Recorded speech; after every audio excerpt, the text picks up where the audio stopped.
Mic check. Check. Checkity check. I'm good. Oh, you want me to come a little bit closer? Are you going to get a little bit closer? There we go. Tighter shot? Yeah. All right. Okay. In 3, 2, 1. Hello, welcome back, everybody, to another episode of BYOB with Pika Latushi. I am your host, Pika Latushi. Our guest today. Well, also wait, we're doing a crossover. So this is not just BYOB with Pika Latushi. This is also. Tell me a joke. The guideline Chasing the Dream with the Maniacal Menace. Yeah. Kyle Smith and my guest today, us guests hosting each other's Pickle Latushi. Hi. Hey. This is really fun. This is cool. This is really cool. And everything going. We got the camera going. We got microphones. We got like a fuzzy we got microphone. A little fuzzy, little windsock mic. This is also killing two birds with one stone. Yeah, knocking them out the park. Knocking them out, and also we got the microphones working this time for your interview. Oh, like goodness. it's like Good. See, you can see. Yeah. It's picking up it's there. It's all in the front. going. We're okay, good. Nice. So I should actually say welcome back. Thank you. I don't know how long it's been, but it doesn't feel as it's been that long. Well, and stupid me lost all the audio from our first interview, and I cried over that for. Oh, that's it's a hurtful feeling. I cried for days. Oh. I was just like, it was such a great interview. Yeah, it was too. really good. It was so good. But since my portion is BYOB. Boom, bring your own beer. Yeah, so I was getting Vizzy. Yeah, okay, so I was getting pretty stagnant. It was either wine or gingeroo. Oh, hard seltzer. So I got a hard seltzer. There we go. Okay. But I specifically got it because it has antioxidant, vitamin C. Oh, look at that. So look at that. we're gonna get a little toast. I'm gonna pour you some. You get the Krabby Jacks. I love it. We're gonna get buzz in a healthy way. All right, yeah. We're going to a nice healthy buzz. There you go. Vitamin C, especially, during COVID times, we need you it. need your antioxidants. I have no idea. I've never had this before. Hopefully it's good. This is a taste test for both of us. Right, here we go. Whoa. Okay, seltzers. Yeah, it's super seltzery. Wow. That's wow. There's that mango. It's mango, yeah. Yeah, it's a mango pineapple. That's not bad. But no, the mango kind of it hits you at the end. At first it's all seltzery. You definitely take. It's alcohol. You definitely find that. You definitely can taste that. But yeah, it's an acquired taste. It's not something it's not a beer that I would ask for. No. This is not something I'd ask for. But I mean, if they had it at a party, I wouldn't mind. Right. I wouldn't mind grabbing a few. Yeah, it's not going to be the first thing I grab at the party. Yeah. But also not the last thing I grab. Mm-hmm. Yeah, like the Kirkland beer is going to be the last thing that I grab. Okay. That's going to be the last thing. No, gin. Gin? No, I don't like gin. I definitely overlook the gin whenever it's at a party. That's not one of. It doesn't seem like it's a. Well, I guess Snoop Dogg made it a thing with gin and juice, but it doesn't seem like a party drink. It doesn't seem like that's one of the drinks that you would have a selection of at a party. You wouldn't have the gin up there. I also I got really sick on gin. On gin? Oh. Yeah. I was already pretty drunk. This is when I was in my 20s, and I was already really, really drunk. And I kept grabbing this drink. And because I thought it was water, and I kept slamming it, and it kept being the gin, but I was like, oh. So you already done it at the time, but you didn't notice that you were drinking the gin. And I threw up all over the place. Wow. Yeah. So. That's interesting. It's actually, I mean, we've got sweatshirts on, but and sweaters, but it's pretty nice out right nice. now. Yeah, it's not bad. Nice. It's not bad. It's getting to be that enjoyable. Yeah. Like during the day, it's friggin' perfect. It is really nice. It is really nice during the day. I coming from Texas, which just got over a hard freeze, which was terrible. Yeah. It's still a little cold up there, but. It's crazy because we just had a hard freeze, and then that weekend it got up into the 70s. And so it was like, man, What's going on? You really trying to get people's immune system lowered? Or something like just so because everybody knows that Texas don't give a fuck about the coronavirus, and they got 100%. Everything's open 100%. Everything's open. Yeah, and, the mask mandate masks is are gone. off. Yeah, no mask, and so we had a hard freeze, and then boom, 70 degrees on the weekend. So how's your immune system now? That COVID's probably running rampant down in Texas. It is crazy. Have you gotten your vaccine yet? I haven't got my vaccine, but I've been tested at least 9 times. Right. At least 9 times. I get tested every time I go somewhere, every time I come back, before I leave, before I come, and when I come back and everything. Just so I'm like, extra precaution. Yeah. Because you gotta be cautious still, and I'm glad to see. Yeah, so my roommate got his final vaccination today. I go next week to get mine, but even still, you have to you still need to be wearing masks because a lot of people aren't vaccinated. And it's still highly contagious. If you see me in 10 years wearing my quarantine 2020 mask with Sophia on it, don't be surprised.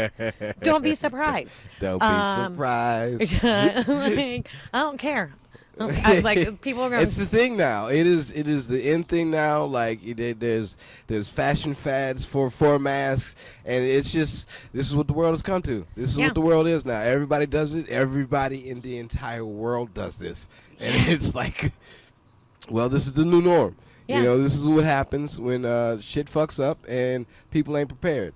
Also, as a woman, I can say when I'm out for a walk. I don't get told to smile nearly as often as I used to. And that is nice. It's really nice. That is nice. You actually have to figure out. You actually have to find people's personality instead of just like, oh, this person has a pretty face. Yeah. It's like, nope. You got to talk to me now. You got to figure out what I'm about. Well, and also if you don't have a mask on, don't talk to me. You're an asshole. That's weird. That's weird. That's strange when you go out there and just people come up and no mask and shit. It's like, I don't know if I can trust you. You're making bad decisions. I don't like your decisions. You don't know me.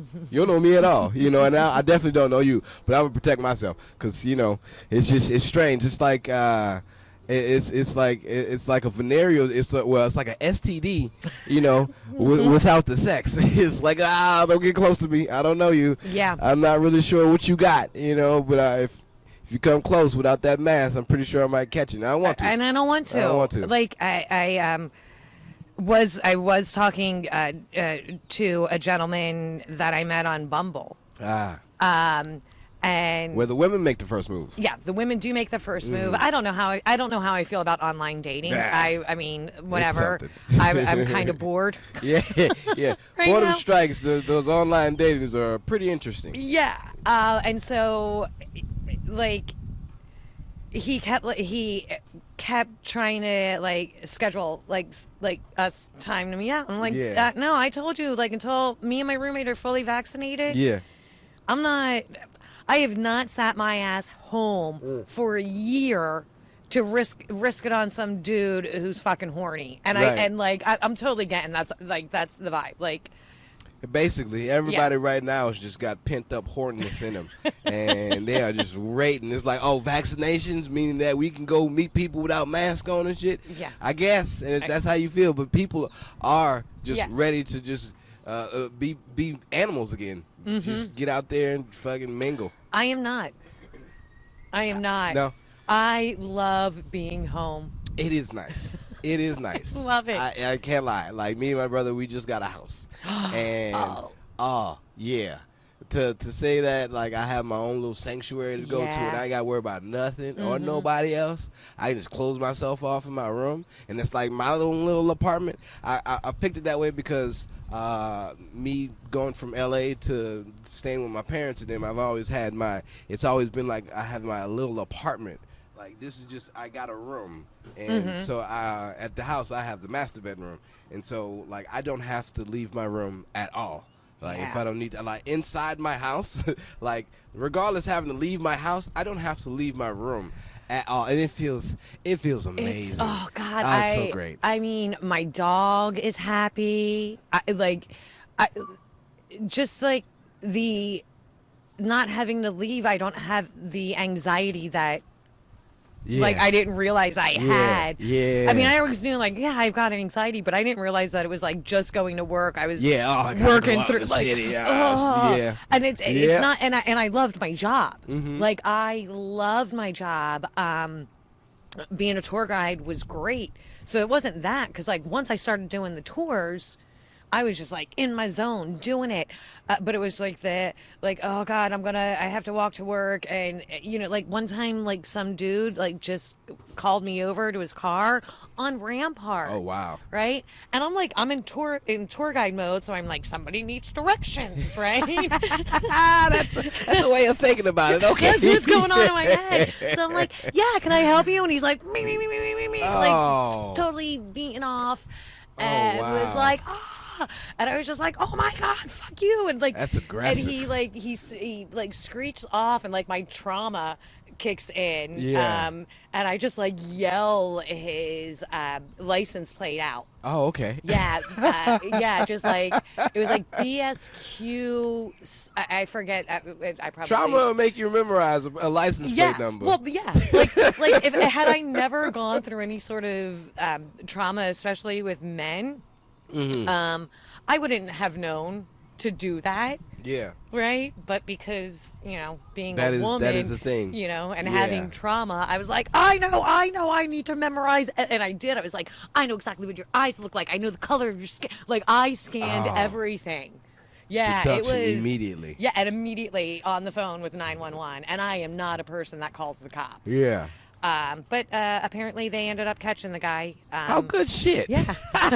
You random beater. Well, you know, here's the thing when it comes to like sexual assault, like again, like most things people can handle. Mm-hmm. That dude, that was going to escalate, right? Definitely. Like, especially. It's definitely going to go further from there. Yeah. And if he's on fucking Rampart across the street from Louis Armstrong Park, he's a brave motherfucker. He's right in the quarter. Yeah. Right? So I was just like, yeah, the police station is right around the corner. Yeah. Right around the corner. Yeah. You ain't getting far. You're not You're not getting far. Especially if you call the cops right in the air. You're not going to get far. Yeah, well. Good job, buddy. Yeah. Yeah, beat it in front of the wrong person. Man, it's been crazy. So what have you always been wanting to do since you were younger? Honestly, an actress, really. Ah. Yeah. I discovered acting. Oh, well, okay. I grew up I was born in Philly, and I lived there till I was like 6 or 7. And we used to do the live nativity. Oh, really? Every year. And my Aunt Jo and Uncle Red's they're great aunt and great uncles, right? And so we used to do the live nativity every year in their basement. Oh. And then when my family moved down to Florida, my sister Jennifer and I started putting on Christmas acts every year. Really? And then my mom got involved with them. Yeah, like we y'all just like write it down. Y'all would take certain like stories from Christmas past. Yeah, well, the first thing Jennifer and I did was we also were cheerleaders. Okay. Right? And there is a cheer move called an extended star, where like the base holds the top up by their armpits. Yeah. And then the top like stretches their legs out. Okay. And holds their legs out in like a V, and it's called an extended star. That might just be the star. It's been many years. Right. And so we learned that move. And so the very first thing that we did was a rendition of We Three Kings, only we did it as We Two Kings. Okay. Yeah. Okay. How does that work? I don't know. I was like 8. She was like 11. We had mullets. Oh. So, yeah. Wow. Yeah. Like that intentional mullets? Yeah. Oh yeah. That's when I'm an older lady, Kyle. I'm an older lady. Yeah. Back then, mullets was the thing. I feel you. Okay. That was really cool. And it was me, both my sisters, and my brother. Like the entire like family of Florida mullets. Yeah, right? yeah. Like, I could just imagine. Oh wow. oh yeah, yeah. We were, yeah. Good old Joe Dirt style. Right. And so then it was in 8th grade. Oh God, I joined HIP, Healthfully Involved Peers. Oh wow. Yeah, Yeah. it was like Dare. Yeah, I was about to say it's like a knockoff of the Dare program, like a sister cousin of Dare. Yeah. Yeah, hip. Oh my gosh. Oh, wow. like within a year I was doing all the drugs. Hip introduced me to it.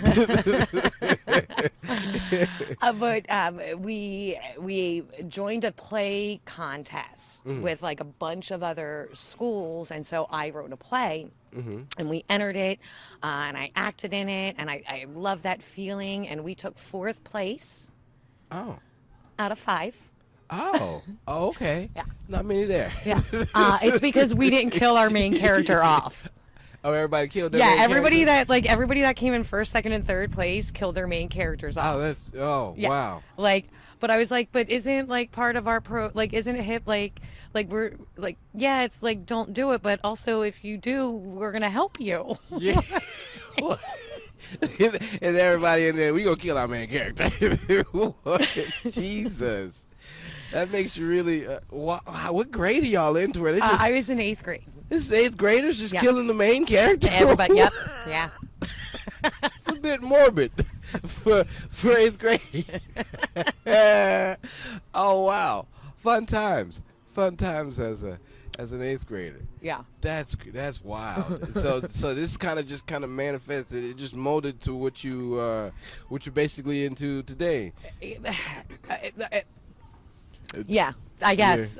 With your tours, like, did you see doing tours in, like, did you see that happening in your future? No, absolutely not. No. I wasn't like a little kid going, yeah, I want to learn all the information about New Orleans and tell people. As a matter of fact, had you, like, 20 years ago, if you would have been like, hey, you're going to be living in New Orleans, giving tours, and be a burlesque performer, I would have laughed. Yeah. Oh my, I would have been like, you're fucking insane. Because men and trauma. My first boyfriend, my first love of my life, stalked me, threatened to kill me, threatened to kill himself. Jesus. And he moved to New Orleans. Oh. Like, he turned me on. Like, my love affair with New Orleans started when I was like 16. Yeah. He turned me on to it. And then he moved here. And I was like, well, I guess I'm never moving to New Orleans. But then, like, 18 years later, I was like, oh, man, dude's got to be over. Like, he can't still be crazy. Yeah. I want to move to New Orleans. You would think. Right. Exactly. So I moved to New Orleans, and like he tracked me down when I went back to Philly as an adult. Oh, jeez. And I was just like, what, this is crazy. But I just emailed his sister instead. There you go, loophole. And then, like, the first week I was in New Orleans, I saw him. Jesus. Yes, the first week, and I was like, It's a small city. So I created, or I sent him a message through Facebook. I'm like, you're going to find this out. I live here now, whatever. He emails me back, and and he's like, friendly E. It was just so contrived, and so I just blocked him. Yeah. Right? Because you're still crazy. Yeah. He found me on LinkedIn. Ew. And sent me a message on LinkedIn. And was like, That's but wait. so far reaching right there. Yeah. Oh my God. Yeah. So, like, and the message on LinkedIn was like, hey, I think I saw you walking down St. Claude. Nope. Don't tell me things like that. And I, like, blocked him on LinkedIn. Boom. Created a fake Facebook account. And was like, it's never going to happen. You are insane. These are all the things you did. You terrorized me. You terrorized my family.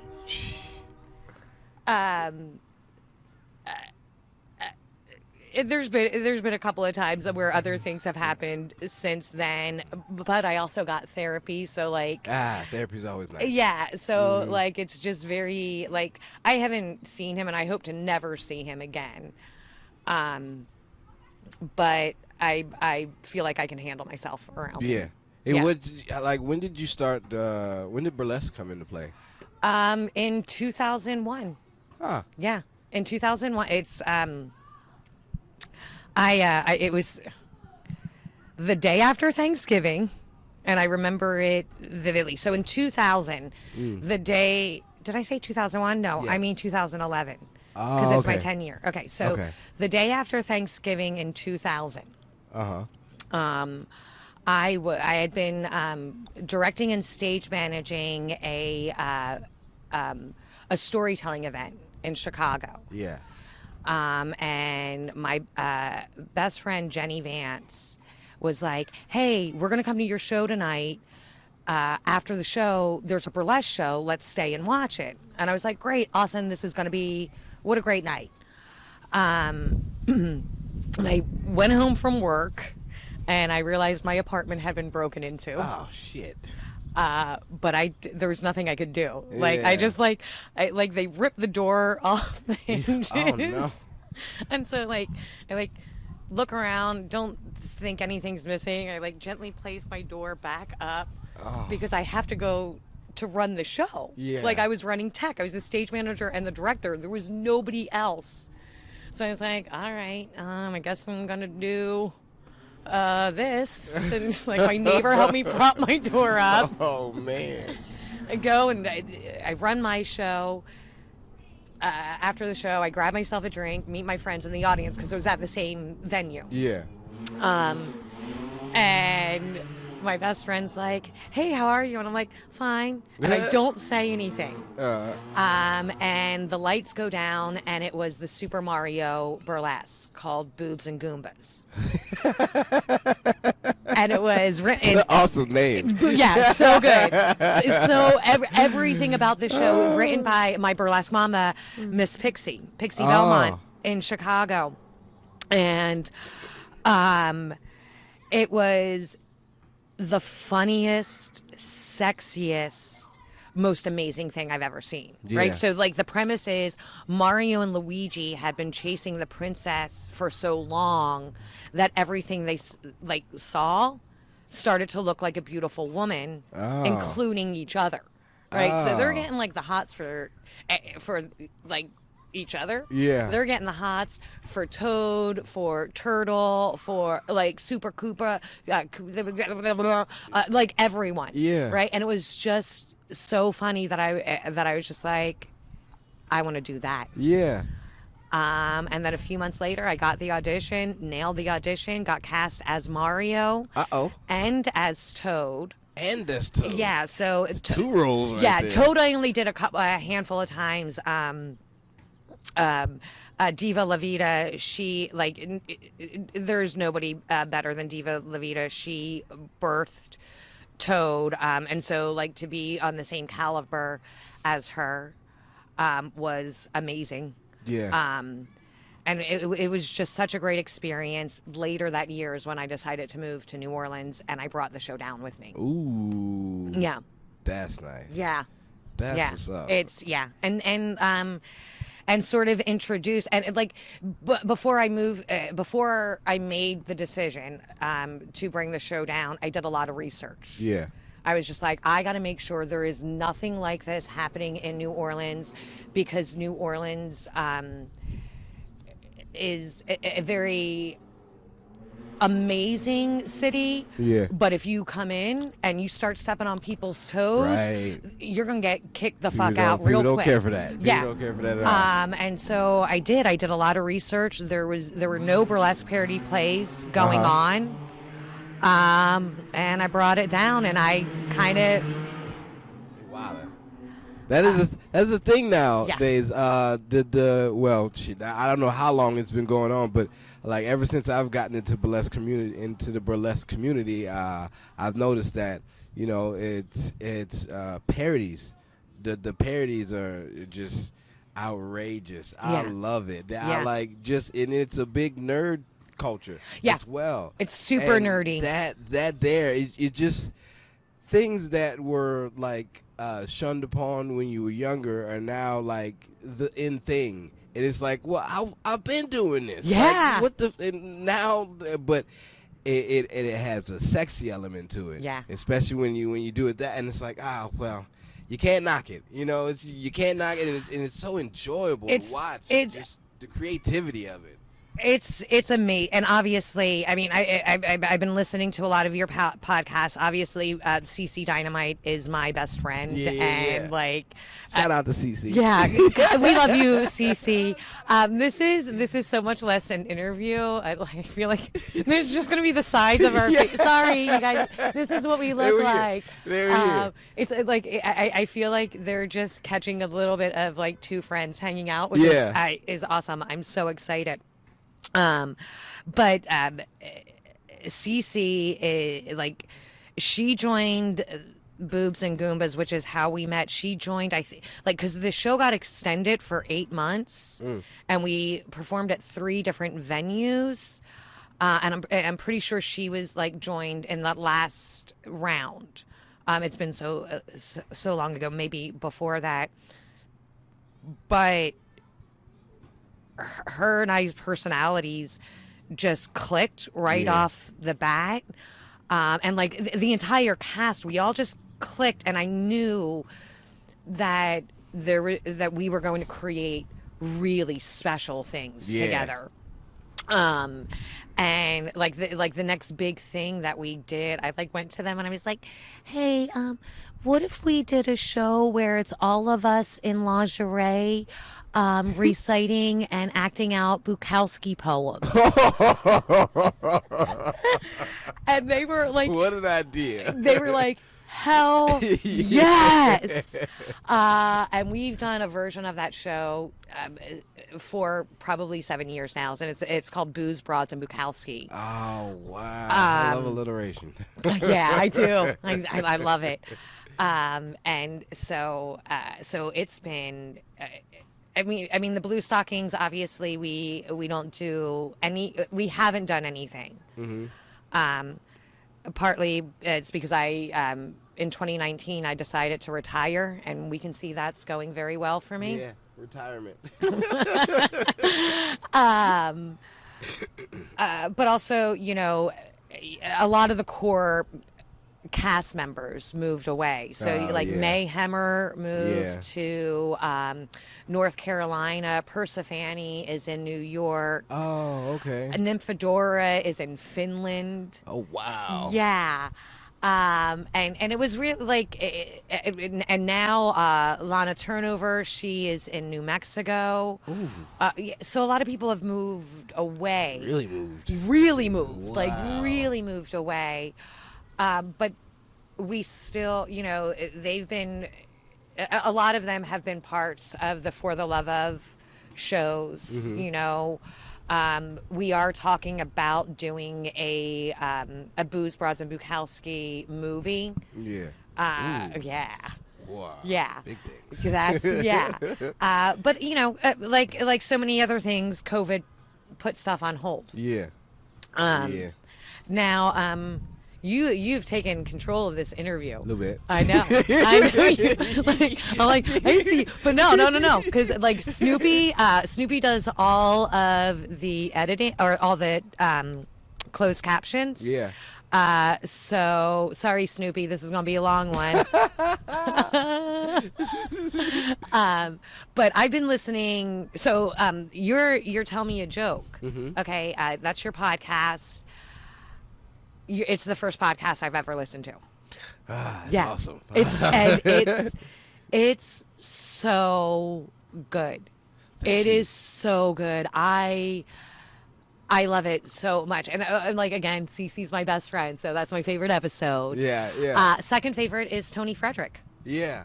I'd like to usually whenever it starts, because when I first started listening to podcasts, before I started doing comedy, so that's kind of what got me into comedy, because it was like a guideline to actually be in a comic and what comics should do.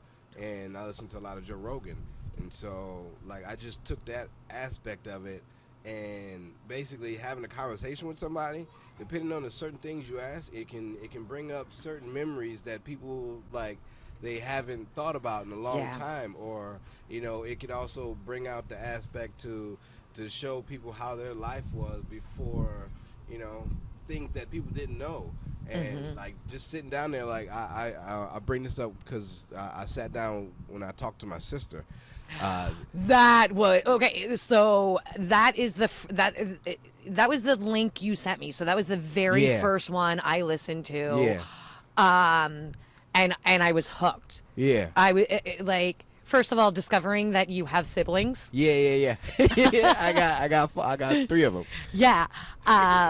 Which I mean, we've been friends for years, but that's not what we talk about. Like when we sit down, we're talking about art. We're talking about the shows that we're doing. Yeah. And like we're talking about like the importance of the stuff that we're doing. And so Right. family never Never comes up. Yeah. So your sister, I love, like, your sister's amazing. Yeah. Yeah. She's cool as shit. Yeah. She's really cool. Yeah, and when I talked to her, like there were things that like she really just hasn't brought up in a long time, and there was things that she was able to realize because we're older now. Yeah. And so thinking about that back then at an older age, you're wiser about situations. And she was just like, how this is. Because when I first told her about it, she was like, I guess, Yeah. She's like a podcast. What are we gonna do? We're just gonna sit down and talk? Yeah. All right, whatever. And when she did it, she was like, that was really fun, and that's why it lasted that long, because she was like, no, we need to hash this out. We need to keep talking. I was like, okay, and it just like it was just able to, just because I don't. I'm kind of secluded when it comes to me and my family, so we don't really sit down and talk about things. Just when we come together, it's just like we're together, we're family. Yeah. But we don't really sit down and talk about the past or anything like that, unless like there's a barbecue or event coming up, and then things like that come about between everybody. But just sitting down between the two of us and just having conversations like that, it doesn't normally come about. So to be able to do that with her, and she was like, that was really fun. Yeah. I was like, yeah, see, this is what this is about, Oh, it was like also your fear of dolls. Yeah.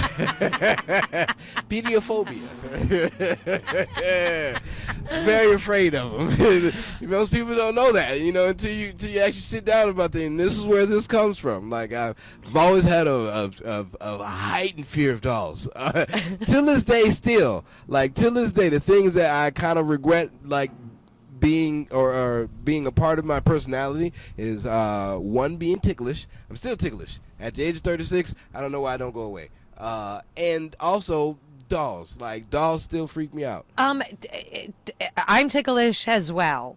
There are times that times in certain spots that I can turn off. Yeah. That I can just be like, no, don't. Yeah. But tickling is a form of torture.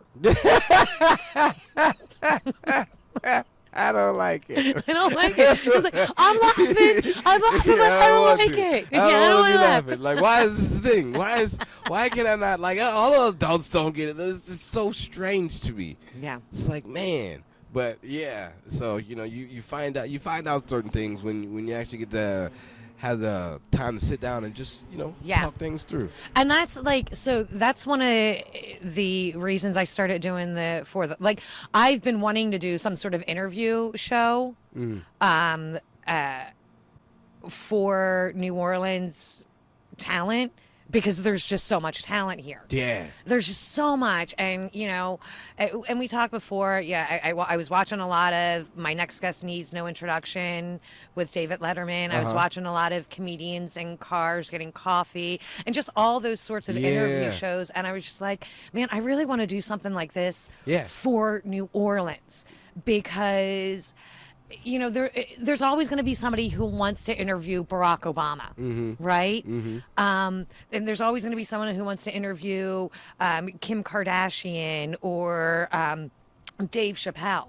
So great, let them do that. But New Orleans has just as many amazing people. Yeah. You know, one of my last interviews was sitting down with the clinic escort manager or coordinator from New Orleans Abortion Fund, and just like getting all that information, and then Yeah. like being able to sit here with you. You're one of the best frigging comics that I know, that I have, and that I know and that I have seen. Like before you and I became friends, I was like, where's Kyle Smith going to be performing? Because I want to see Kyle Smith. And so it's just, you know, I just want to celebrate this. The city has given me so much, and I want to celebrate it. And the people of this city have given me so much, and I just want to get that out there. So Yeah, that's exactly how I feel. That's why I travel to the places that I go to, just so I can be like, hey man, there's a whole city of just people like me that are down there just waiting for their fucking shine, waiting for their breakthrough. Because I mean, there's so much talent. I go to other places, I'm like, man, y'all not as talented as where I come from. But I mean, y'all still do your thing, but it doesn't feel the same. Like when I'm in other places, it doesn't feel as genuine. Some of it feels fabricated. Like from LA to Texas, like I've been putting things and I've been putting people in category. I've been putting cities in categories that I've visited, and I'm like, all right, these people are like this, and these people are like this, and it still hasn't matched up to my city yet. It still hasn't, like the places I've been to hasn't. Yeah.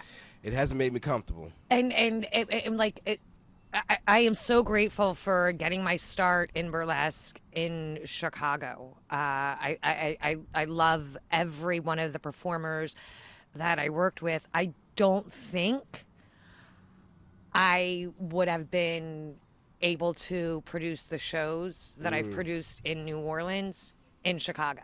Yeah. You know? And I definitely don't think that they would have had such the following, because it's not just that there's talent here, it's that the weirder shit is. Yes. I mean, anybody can put on a Broadway play, and Right. guess what? The Sanger's going to do fine when they're going to be able to reopen, because people do want to see the Broadway shows. But you know, Young Funny constantly was packed, especially when the weather was good over at Bar Redux. Yeah. You know. And those shows were packed. The shows that the Blue Stockings did, the weirder, especially the weirder shows, that they were so much fun. They were so much. Like you're talking about like. You talked about how like burlesque is so glamorous and beautiful, and I'm like, yeah, for most people. For most people. And then there's me. Yeah. So when we decided to do the show on your poetry, which your poetry is amazing, I knew, I was like, I have to take a day bidet. Like I just knew it. I was like, I cannot assign, because I assign the poems so people don't fight over them. Yeah. And I kind of, ooh, that's loud. And I kind of like figure out what is going to go best, like whose personality is going to go best. And I was like, I can't assign this poem a day bidet to anyone. I have to be the one that does it. And I literally had to. that was a wild burlesque performance right there. It just everything that when you think about burlesque, you think I think of Chicago, and I also think, you know, like tastefully teasing type of burlesque, but this here had a little comedy aspect behind it. You had the tastefully teasing, and you also had some little doodle drums, which is like, all right, I love it.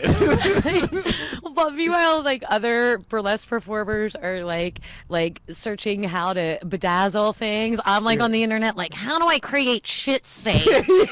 How do I? Perfect shit stain. I was like, this is That's exactly what this poem is. This is exactly what this poem is stating. If you had your bidet, man, you wouldn't have shit stains. All right, so I am. We still have to get to the portion of where I feed you. Okay. Which it's probably not warm anymore, but it's gonna still be. You were an hour late. He was an hour. An hour late. It's been crazy, and I also spent like a good 7 minutes circling the wrong area. Put in the wrong address. It's just circling wrong spots. Which obviously I am not upset. I'm just so happy to see you. Yeah. And getting to hang out with you. But I am I'm going to send BYOB real quick on a commercial break, and I'm going to run in and get your food. Okay. Okay? Okay. So you keep Yeah, talking. I'm gonna keep talking to these people All right. here. Yeah, and food coming. Boom, boom, boom, boom, boom.